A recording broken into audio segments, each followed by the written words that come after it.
निर्देशांक ज्यामिति शुरू करते हैं। यह जो है बोर्ड की परीक्षा में 5 अंक का आता है। इसमें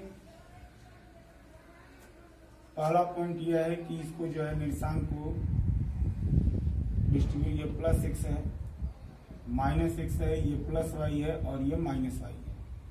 ये जहां एक्स अक्ष और वाई अक्ष एक दूसरे को कट करते हैं ओरिजिन कहलाता है, मूल बिंदु कहलाता है। कहीं कहीं एक्स और एक्स डैश से भी व्यक्त करते हैं, इसको वाई और वाई डैश से भी व्यक्त करते हैं। चतुर्थांश 4 होते हैं। प्रथम चतुर्थांश में एक्स और वाई दोनों प्लस होता है। द्वितीय में एक्स माइनस और वाई प्लस होता है। तृतीय में एक्स माइनस और वाई माइनस होता है। चतुर्थ में एक्स प्लस और वाई माइनस होता है। यहां से एक चार्ट बनता है बिंदु और चतुर्थांश, जिसमें दोनों प्लस होते हैं, वह प्रथम चतुर्थांश में होता है। जिसमें माइनस और प्लस होता है वह द्वितीय चतुर्थांश में होता है। जिसमें दोनों माइनस होते हैं वह तृतीय चतुर्थांश में होता है। और जो प्लस और माइनस होता है वह चतुर्थ चतुर्थांश में होता है। अब भुज x के मान को भुज कहते हैं। दूसरा है कोट।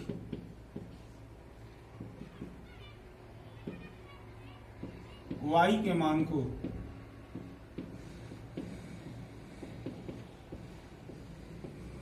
कोट कहते हैं। ये आपको जो है पिछली कक्षाओं कक्षा 9 में पढ़ा दिया गया है। जैसे मान लो कि फॉर एग्जाम्पल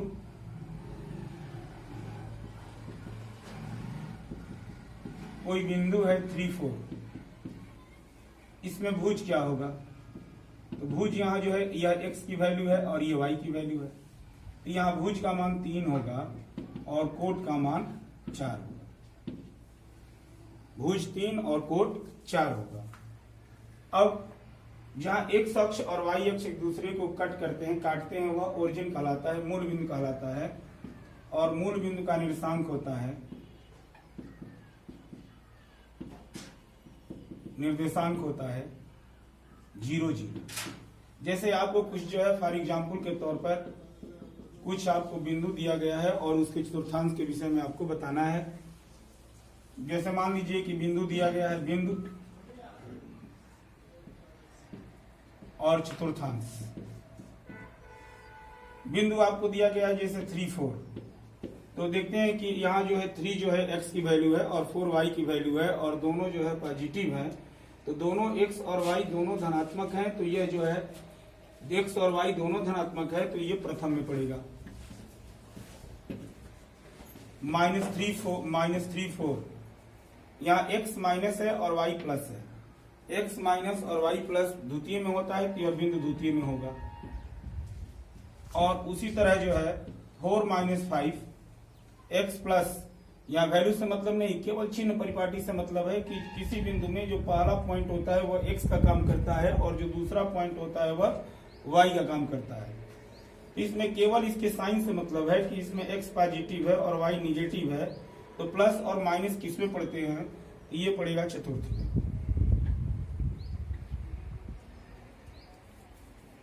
उसके बाद यदि कोई बिंदु x अक्ष पर पड़ता है, कोई भी बिंदु x अक्ष पर पड़ेगा तो उसके लिए y का मान 0 होगा। और यदि कोई बिंदु y अक्ष पर पड़ता है, x का मान 0। जैसे फॉर एग्जाम्पल 3, 4 है, ये बिंदु है। तो 3, 4 में देख रहे हैं कि x की वैल्यू 3 है और y की वैल्यू 0 है। तो y की वैल्यू जब 0 होगी तो यह बिंदु किस अक्ष पर होगा?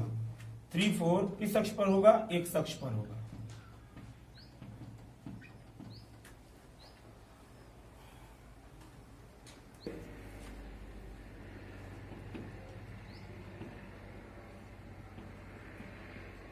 दो बिंदु x1, y1 तथा x2, y2 के बीच की दूरी, distance between the two points, तो d बराबर होता है under root x1 minus x2 का whole square plus y1 minus y2 का होल स्क्वायर। जैसे फॉर एग्जाम्पल 3, 4 और 2, 5, 3, 4 तथा 2, 5 के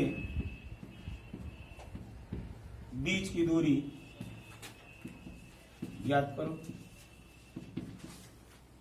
तो 3, 4 साल में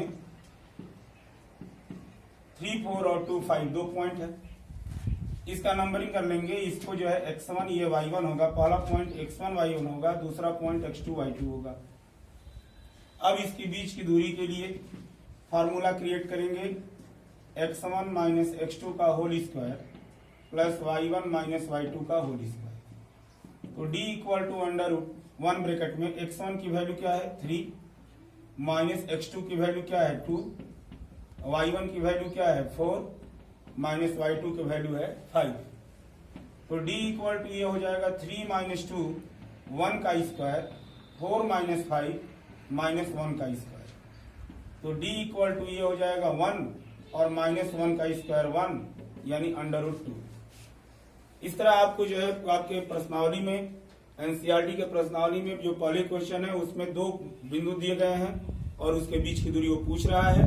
इसी आधार पर आपको जो आगे की तरफ करना है। अब जैसे मान लो कि 3 बिंदु दे दिए गए हो, 4 बिंदु दिए गए हो, तुम्हें जो है त्रिभुज या वर्ग या समचतुर्भुज की पहचान करनी हो तो उसके लिए कुछ कंडीशन होते हैं।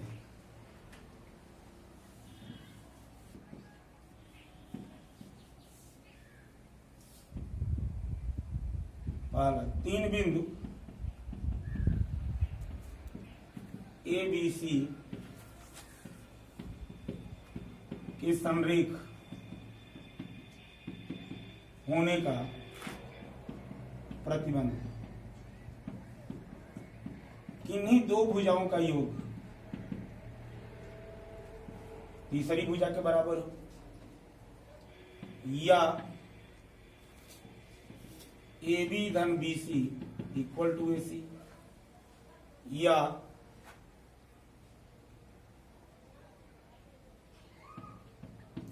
B C plus A C equal to A. किन्हीं दो भुजाओं का योग तीसरी भुजा की यदि बराबर होता है तो वह तीनों बिंदु संरेख होते हैं। दूसरा, यदि किसी त्रिभुज की तीनों भुजाएं समान हो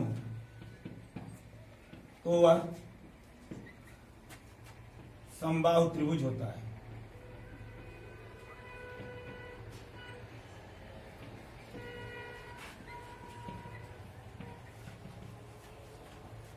तीसरा पॉइंट, यदि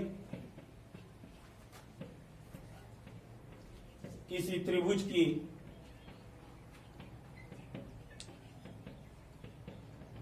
दो भुजाएं समान हो तो वह समद्विबाहु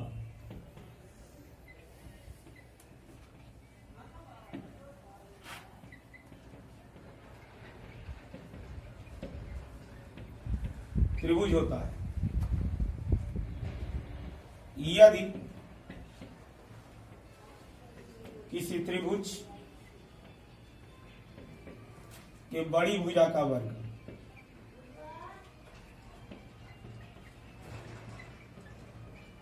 यदि किसी त्रिभुज के बड़ी भुजा का वर्ग अन्य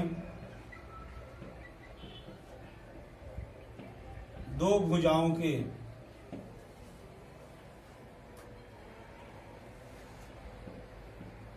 वर्गों के योग के बराबर हो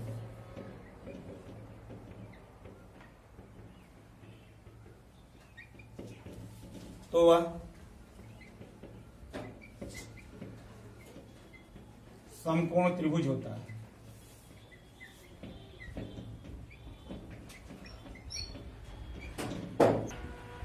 यदि किसी चतुर्भुज के आमने सामने की भुजाएं बराबर हो परंतु विकर्ण बराबर न हो,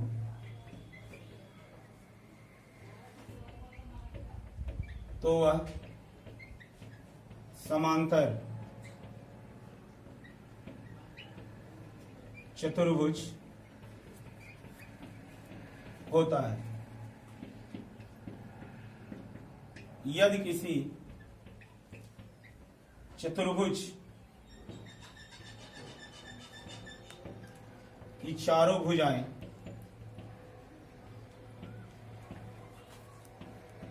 बराबर परंतु विकर्ण बराबर न हो, तो वह समचतुर्भुज होता है। यदि किसी चतुर्भुज की आमने सामने की भुजाएं बराबर तथा विकर्ण भी बराबर हो, तो वह आयत होता है। और एक और है, किसी चतुर्भुज की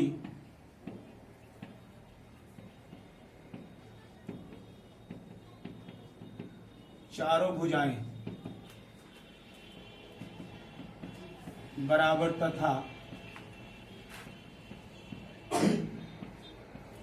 विकर्ण बराबर हो, चारों भुजाएं बराबर तथा विकर्ण बराबर हो, तो वह वर्ग होता है। ये जो पॉइंट है ये जो है विधिवत याद होना चाहिए, क्योंकि जो है 3 बिंदु आपको दिए रहते हैं और आपको बताना होता है 3 बिंदुओं की सहायता से कि वह जो है समकोण त्रिभुज है कि समद्विबाहु त्रिभुज है कि समबाहु त्रिभुज है। उसी तरह 4 बिंदु आपको दिए रहते हैं और उन 4 बिंदुओं की सहायता से बताना है कि आकृति जो है 4 बिंदु से चतुर्भुज बनता ही है और उस 4 बिंदुओं से बनने वाला चतुर्भुज जो है वर्ग होगा कि सम चतुर्भुज होगा कि समानांतर चतुर्भुज होगा कि आयत होगा। इसलिए इस बिंदु को, इस पॉइंट को जरूर याद रखना आवश्यक है। शेष जो है अब कल आगे के जो है टॉपिक पर, और वो 2 बिंदुओं के बीच की दूरी जो है आप विधिवत जो है उसको याद कर लीजिएगा। और अगला जो है अब चैप्टर जो है कल जो है टॉपिक पर हम शुरू करेंगे और इसको जो है भली भांति आप याद कर लीजिएगा। अब कल जो है पुनः जो है अगले टॉपिक पर बात होगी।